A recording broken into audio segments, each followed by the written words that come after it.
ცხოვრებაში ერთხელ მაინც ალბათ ყველას გვიცდია მავნე ჩვევისთვის თავის დანებება, მაგრამ არაფერი გამოგვსვლია.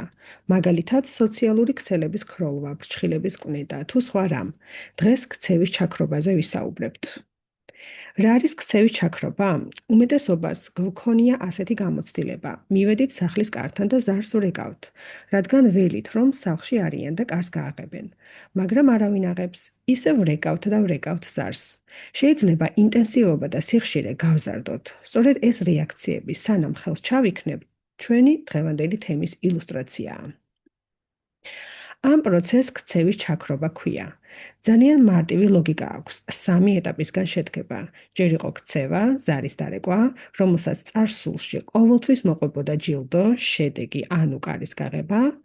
მეორე, ეს ჯილდო ანუ განმტკიცებელი გაქრა და მესამე განმტკიცება აღარ არის, შესაბამისად, ზარის რეკვის რეაქცია თანდათან წყდება.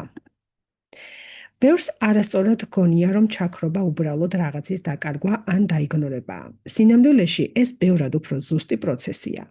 რეალურად ჩვენ უნდა ვიპოვოთ და მოვხსნათ ის განმტკიცებელი, რომელიც ამ ქცევას აძლიერებდა. მაგალითად, თუ ბავშვი საშინაო დავალებისგან თავის ასარიდებლად წუწუნს იწყებდა, მისი დაიგნორება არაფერს მოგვცემს, რადგან მისი განმტკიცებელი თქვენი ყურადღება კი არ არის, არამედ დავალებისგან თავის დაღწევაა. ჩვენ ზუსტად უნდა ვიპოვოთ ქცევის განმტკიცებელი, ანუ ის, რაც ქცევას მოყვება და აძლიერებს მას. როდესაც განმტკიცებელს მოვხსნით, ქცევა მშვიდად და წყნარად არ ჩაქრება. პირიქით, ქცევა ხშირად მწვავდება. ყავის აპარატზე თუ ღილაკს თითს დავაჭერთ და ყავა არ ჩამოასხამს, მაშინვე არ ვნებდებით, პირიქით, უფრო ხშირად და უფრო ძლიერად ვაჭერთ ღილაკს თითს.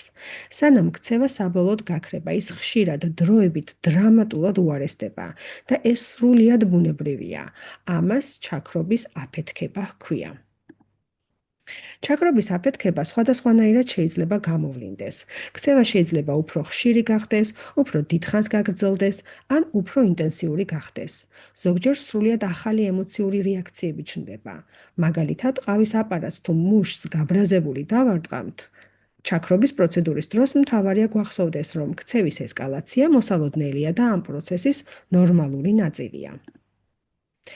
ასევე ამ პროცესის დროს გვაქვს სპონტანური აღდგენა.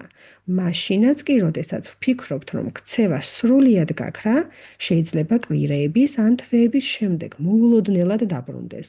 და თუ ამ დროს შემთხვევით განვამტკიცებთ ქცევას, მთელი შრომა შეიძლება წყალში ჩაიყაროს და ყველაფრის თავიდან დაწყება მოგვიწიოს. ხუთი კითხვა ჩაქრობისთვის. პირველ რიგში ზუსტად უნდა გავიგოთ, რა არის განმტკიცებელი ამ არასასურველი ქცევისთვის, რომლის ჩაქრობაც გვინდა. მაგალითად, ეს ყურადღებაა, ან რაიმე დავალებისგან თავის არიდებაა, თუ კონკრეტული სათამაშო ან ტკბილეულის მოთხოვნაა. ქცევის შემანარჩუნებელი ფაქტორი ზუსტად თუ ვერ დავადგენთ, დანარჩენს აზრი არ ექნება. მეორე საკითხი კონტროლია. შეგვიძლია თუ არა სრულიად 100%-ით გავაკონტროლოთ, მიიღებს თუ არა ის ამ განმტკიცებელს.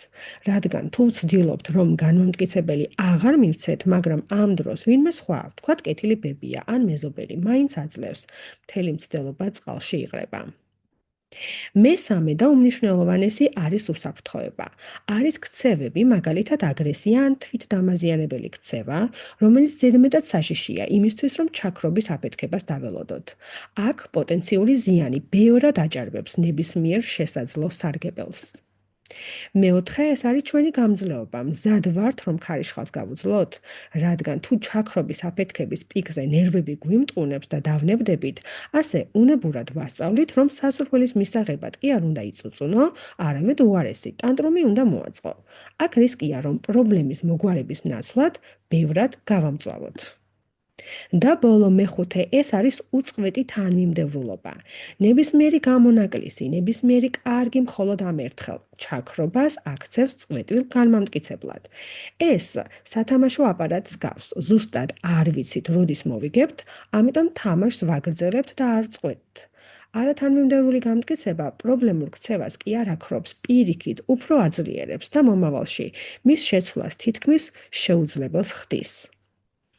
რა არის ამ მეთოდის მთავარი პლუსები და სუსტი მხარეები? ერთ მხარეს გვაქვს ძლიერი ინსტრუმენტი, თუ სწორად გამოვიყენებთ, ძალიან ეფექტურია, მაგრამ მეორე მხარეს რისკები სერიოზულია.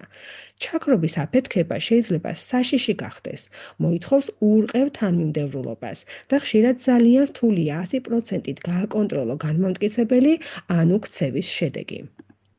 სამი რამ უნდა დაიმახსოვროთ, თუ ამ მეთოდის გამოყენებას გადაწყვეტთ. არასდროს გამოიყენოთ მხოლოდ ჩაქრობის პროცედურა, იმის ნაცვლად რა ქცევაც გვინდა ჩავაქროთ, ყოველთვის უნდა ვასწავლოთ და წავახალისოთ ალტერნატიული სწორი ქცევა. მეორე, იყავით 100%-ით თანმიმდევრულები გამონაკლისის გარეშე და მესამე, წინასწარ მოემზადეთ ჩაქრობის აფეთქებისთვის. უნდა იცოდეთ, რომ ქცევა ჯერ გაუარესდება და შემდეგ გამოსწორდება. გახსოვდეთ, ჩაქრობა არ არის მხოლოდ იგნორირება. ეს არის რთული პროცესი, რომელიც ეთიკურ მიდგომას და პროფესიონალის ჩართულობას მოითხოვს.